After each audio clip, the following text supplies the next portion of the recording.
Hello everyone, welcome back to the session Financial Accounting. We have started Module 2 and chapter number 7. The name of chapter is Capital Revenue and Deferred Revenue Expenditure and Receipt. In previous lecture, we have seen why distinction between capital and revenue expenditure is required. We have also seen meaning of capital expenditure, meaning of revenue expenditure, and some examples of capital expenditure and revenue expenditure. In today's lecture, we will discuss distinction between capital expenditure and revenue expenditure.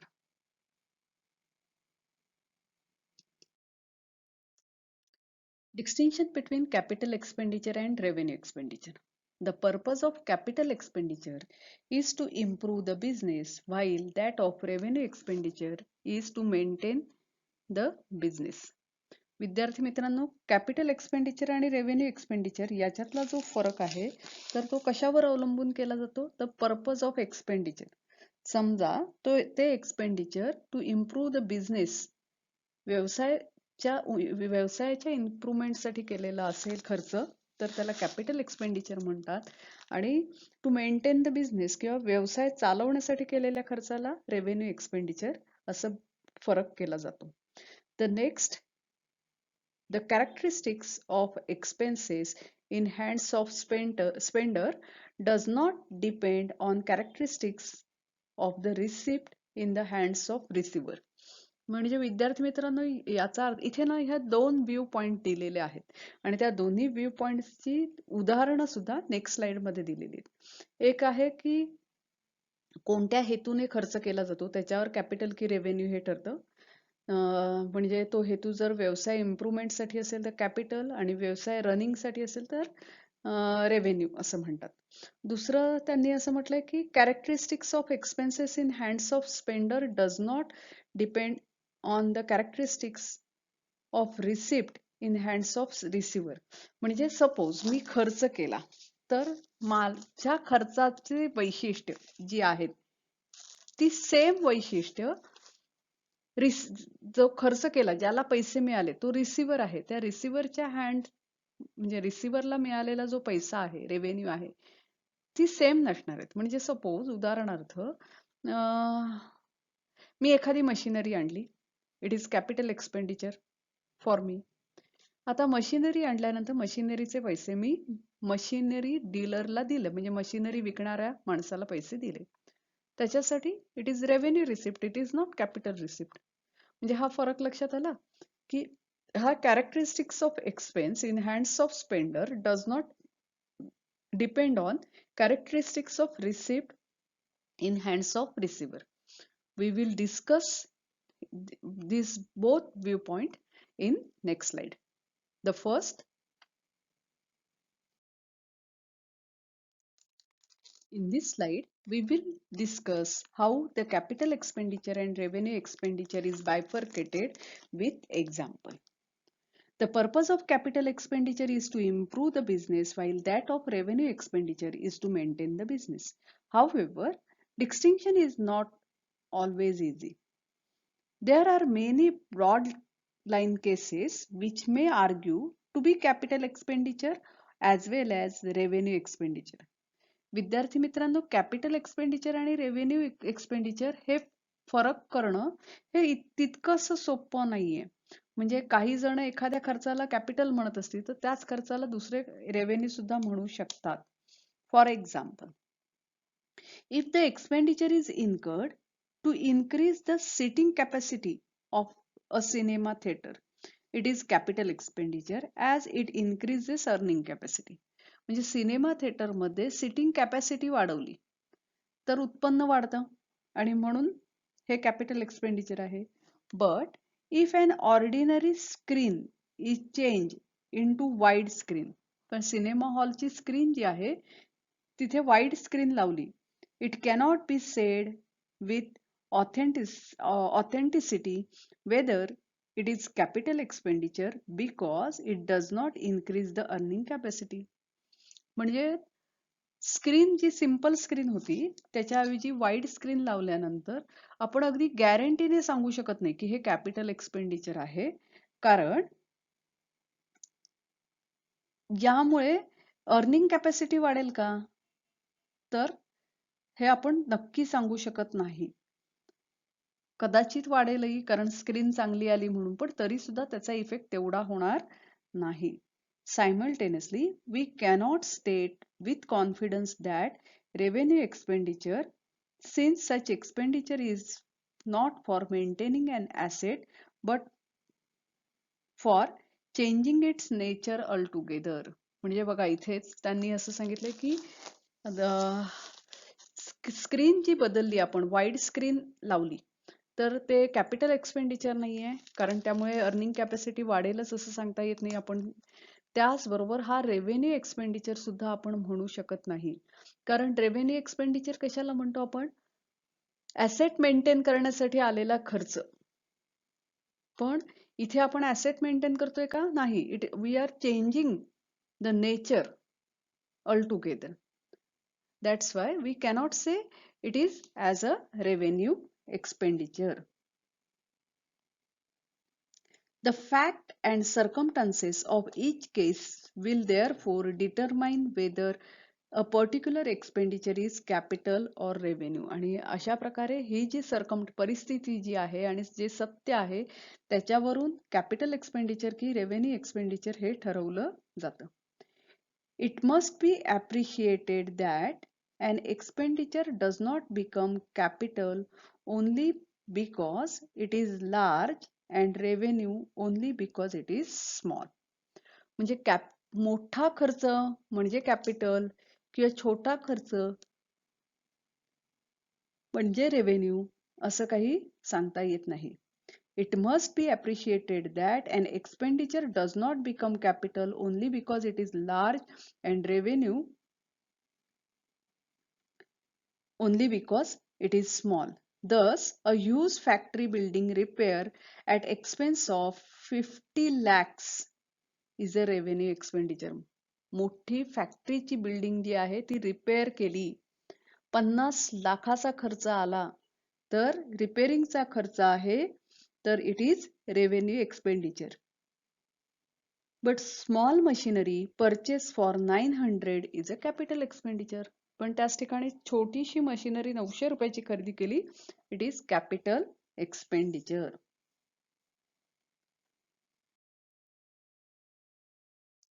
Now we will discuss about second point of view. The characteristics of an expense in hands of the spender does not depend on characteristics of the receipt in hands of receiver.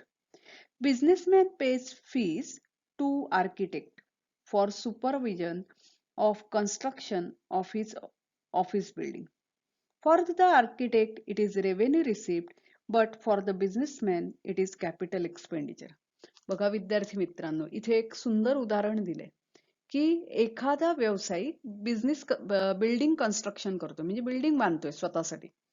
आता building बांधत असताना त्याने आर्किटेक्टला supervision साठी ठेवले, कारण त्या architect कडनं त्याने आराखडा काढून घेतला आणि आर्किटेक्टला सांगितलं की अरे तू यायचंय, नेहमी वेळोवेळी बघायचंय, या आराखड्यानुसार सगळं बांधकाम होतं की नाही ते बघायचं आहे. तर आर्किटेक्चरची जी फी दिली जाते तर ती बिझनेसमॅनच्या दृष्टिकोनातनं इट इज कॅपिटल एक्सपेंडिचर, कारण बिल्डिंग बांधताना आलेला सगळा खर्च हा कॅपिटल एक्सपेंडिचर असणार आहे. पण आर्किटेक्टसाठी हे रेव्हेन्यू रिसिप्ट आहे. Similarly revenue expenditure for pair may be capital receipt for the receiver. म्हणजे त्याचबरोबर रेव्हेन्यू एक्सपेंडिचर जो आहे पे करणारा रिसिव्हर साठी ते कॅपिटल एक्सपेंडिचर असू शकतं. If a dealer in second-hand machinery purchases machine used as fixed asset by the seller for 10,000, the payment for this sum is revenue expenditure for him. However, receipt for the seller is a capital expenditure. बघा काय दुसरं उदाहरण त्यांनी दिले, dealer in second hand machinery purchases machine use as a fix asset by the seller. म्हणजे second hand मशिनरीचा dealer आहे, तो काय करतो, जुन्या मशिनरी विकत घेतो, रिपेअर करतो आणि विकतोय.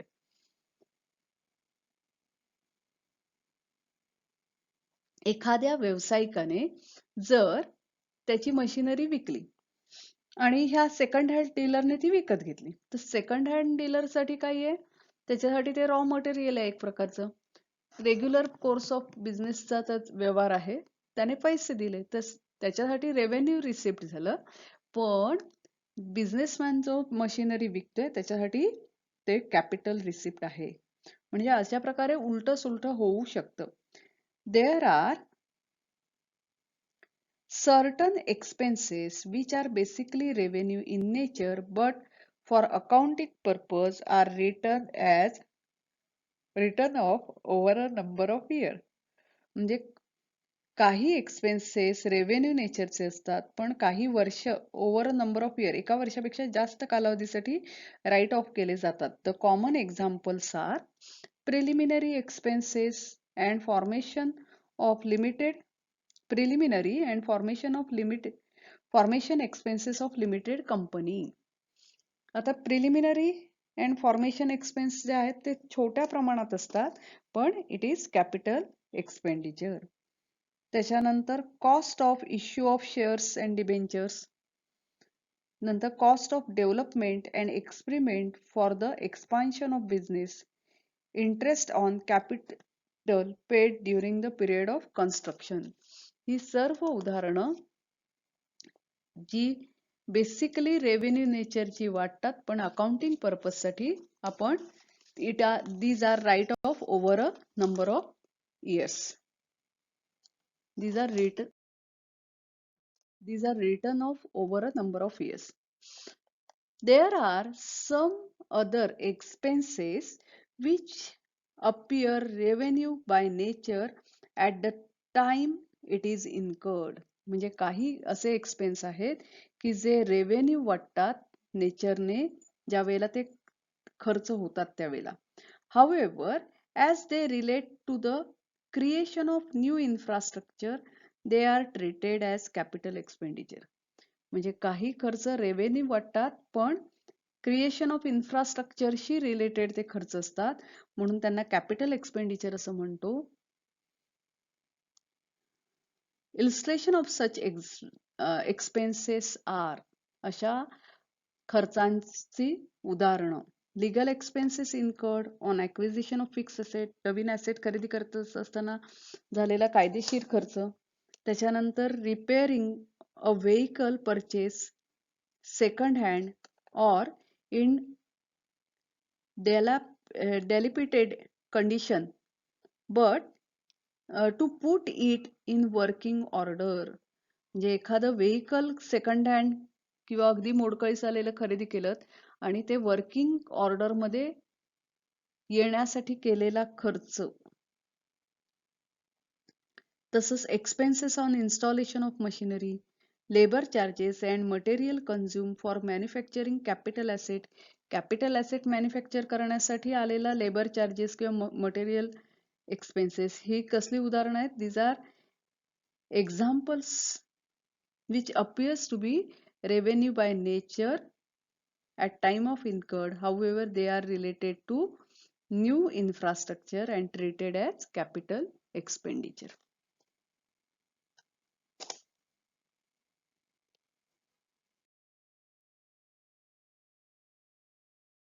तर विद्यार्थी मित्रांनो, कॅपिटल एक्सपेंडिचर की रेव्हेन्यू एक्सपेंडिचर हे बायफर्केट करत असताना कोणत्या कोणत्या गोष्टी लक्षात घ्याव्या लागतात, की एकतर व्यवसायाची अर्निंग कॅपॅसिटी वाढते का, की regular day to day running साठी हा खर्च केला जातो. त्याचबरोबर characteristics of expenses in hands of spender and characteristics of receipt in hands of receiver, याचा विचार करून सुद्धा ते एक्सपेंडिचर कॅपिटल आहे की रेव्हेन्यू आहे हे आपण बायफर्केट करतो. अर्थात हे बायफर्केशन आपल्याला ऍक्च्युअल कंपनीचा परफॉर्मन्स बघण्यासाठी फार महत्वाचं असतं. आतापर्यंत विद्यार्थी मित्रांनो आपण दोन कॅपिटलचे म्हणजे ह्याचे एक्सपेंडिचरचे प्रकार बघितले, कॅपिटल आणि रेव्हेन्यू एक्सपेंडिचर.